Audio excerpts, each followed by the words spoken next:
여러분 안녕하세요. 추석이 정말 얼마 안 남았네요. 여러분들 가족과 더불어서 풍성하고 또 따뜻한 시간 누리시기 바랍니다. 콘텐츠를 어떻게 하면 좋을까 고민을 하다가 이 추석 앞두고 심각한 얘기 하긴 좀 그렇잖아요. 그래서 여러분들이 평소에 남겨주신 댓글 질문들 중에서 몇 개를 골라서 답변을 드리는 시간을 갖고자 합니다.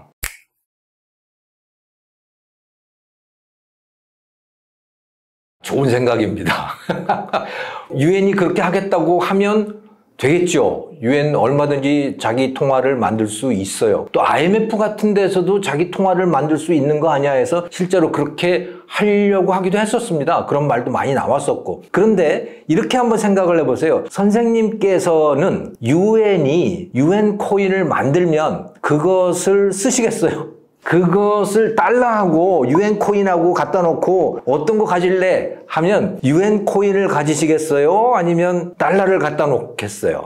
그런 이야기입니다, 이게. 그래서 뭐 브릭스도 자기들 통화를 만들겠다, 뭐 러시아라든가 중국이 서로 힘을 합쳐가지고 뭐 별도의 이 통화 시스템을 만들자, 뭐 이런 이야기도 많이 있지만 결국은 그 문제입니다. 그걸 만들었을 때 그러면 본인들은 그걸 쓸 것이냐라는 거죠. 그것보다는 여전히 달러가 좋기 때문에 달러를 쓰고 있는 거거든요. 그래서 물리적으로는 얼마든지 만들 수 있는 것이다. 하지만 실제로 사람들이 그 돈을 쓸 것이냐, 그 돈을 자기 주머니에 집어넣고 달러를 뺄 것이냐는 별개의 문제다. 누가 그냥 인위적으로 딱 만들어서 세상에 내놓는다고 해서 통용되는 건 아니다. 네, 화끈하신 제안입니다.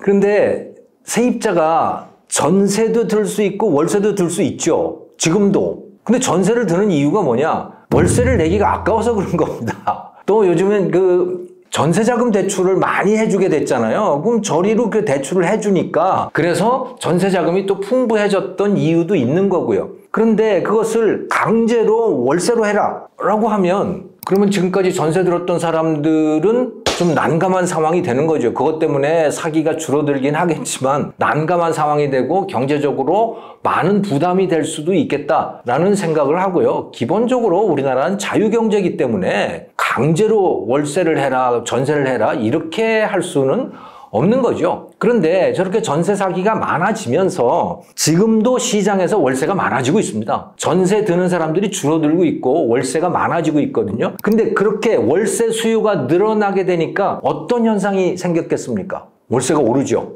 월세가 상당히 높아졌습니다. 시장이라고 하는 거는 수요 공급에 의해서 결정이 되니까 월세 수요가 많아지면 월세는 올라간다. 그거는 어쩔 수 없는 경제 법칙에 그렇게 되는 거죠. 그래서 결론으로 말씀을 드리면 강제로 월세 전환 그거는 우리나라에서 기본적으로 할 수 없는 일인 거고 우리 경제 체제상 그렇게 된다면 아마 월세 부담이 상당히 높아질 것이다. 실질적인 경제적 부담이 세입자들에게 높아질 것이다. 그렇게 제 의견을 말씀을 드립니다.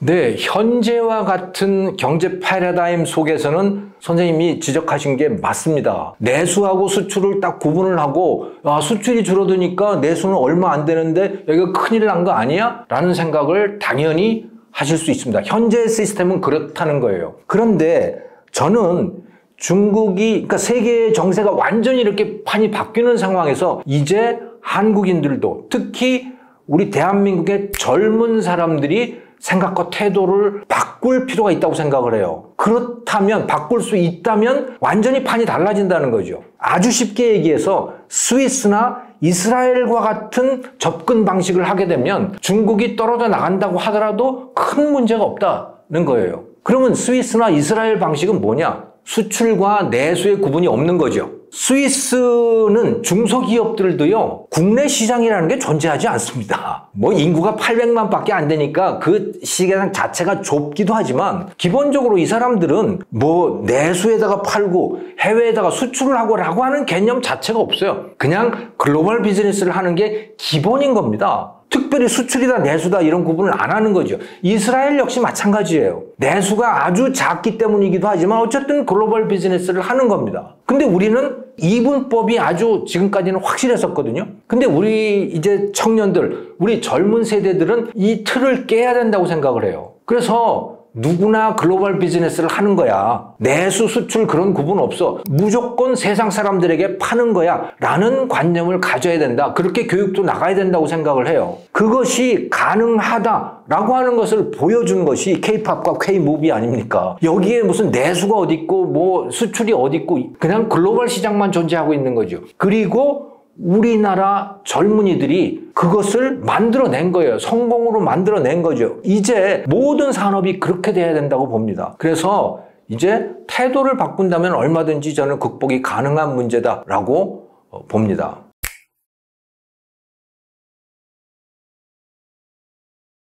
가장 큰 것은 중국의 국제적 이미지가 추락을 한 부분이라고 봐요. 그러니까 우한에서 처음에 코로나 사태가 나타나면서 그러니까 중국 전역이 다 봉쇄가 되고 어떻게 하다가 그게 전 세계로 퍼져나가게 됐잖아요. 그리고 중국이 그 근원이 무엇인지에 대해서 다 그 자료들을 덮었단 말이죠. 그러면서 굉장히 이미지가 안 좋아졌죠. 그 전까지 미국과 중국 사이에 갈등이 있기는 했었지만 그것은 그 두 나라 사이의 문제였어요, 주로. 다른 나라 사람들은 별로 거기에 관여하지 않았고 끼고 싶어 하지 않았었는데 코로나 사태가 생기면서 다른 나라 사람들, 세계인들이 중국이라는 나라에 대해서 안 좋은 이미지를 갖게 됐고 그러면서 더욱더 이 대립이 격화되고 하는 그런 현상이 나타나게 됐고요. 또 다른 하나는 경제적으로 봤을 때 자산 시장이 그야말로 급등락을 하게 된 이 사건이 굉장히 큰 거라고 봅니다. 2020년에 코로나가 막 번지면서 미국 연준이 저금리 정책을 펴기 시작했죠. 그래서 그 이전까지 한 3% 정도 되던 금리를 0.25%까지 확 낮춰버렸고요. 그리고 양적 완화라고 하는 걸 통해서 연준이 달러를 거의 무제한으로 풀어내기 시작했습니다. 그러다 보니까 전 세계적으로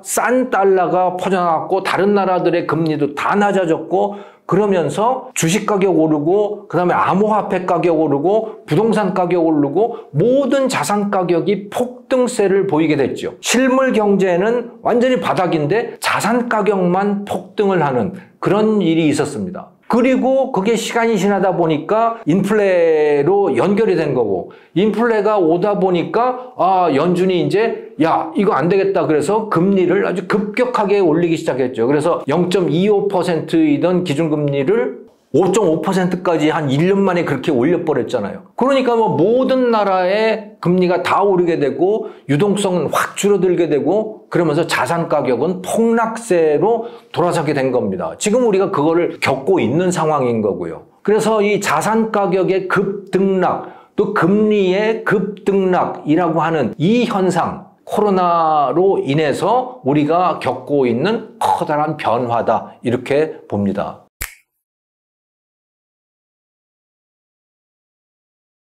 네, 제가 요즘에 방위산업에 대해서 관심이 많아졌어요. 그래서 방위산업 공부를 하다가 보니까 그것과 전 세계적인 경제 흐름이 밀접히 연관돼 있구나라고 하는 것을 제가 깨닫게 됐고요. 그래서 이 공부한 것들을 다 정리를 해서 가칭 전쟁 경제 대 평화 경제 라고 하는 이런 주제로 새로운 이야기를 준비를 하고 있죠. 이게 책으로는 언제 꾸며져서 나올지는 알 수가 없습니다만은 그래서 2차 대전 이후부터 지금까지 전쟁이라고 하는 것과 또 평화라고 하는 것이 경제와 어떤 관계로 엮여 있는지 그것이 산업의 성격, 특히 이 방위산업과는 어떤 관계인지 우리나라 같으면 방위산업이라고 하는 것이 경제의 작은 한 부분이지만 과거의 소련은 방위산업이라고 하는 게 거의 경제의 전부인 상황이었고 중국도 지금 그렇게 되어가는 상황인 것 같고 그래서 이런 이 전쟁과 평화라고 하는 것이 경제 또 산업과 어떤 관련을 가지고 지금까지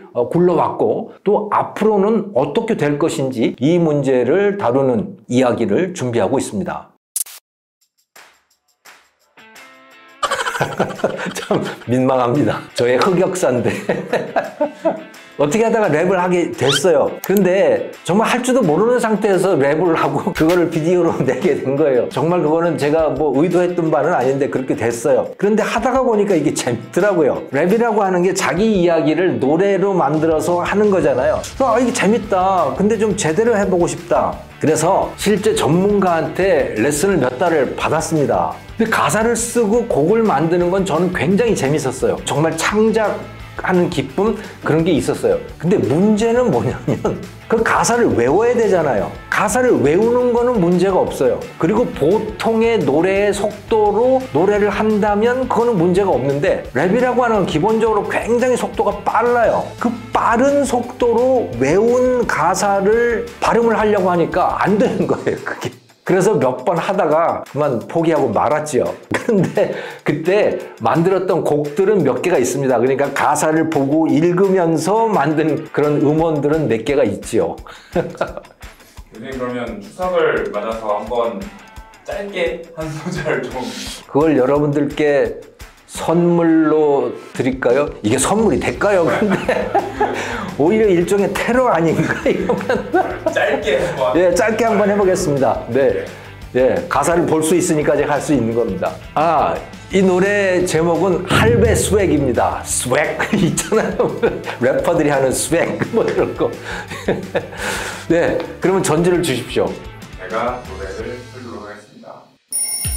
이 할배가 웬 스웩이냐고 날까 못하고 스웩을 하냐고 가수의 꿈 미쳐 늦바람 No no no 하지마 스웩 깔보지 마 할배 스웩 잘 들어봐 할배 스웩 너희들만 아냐 스웩 No 이것이 할배냄 할배 스웩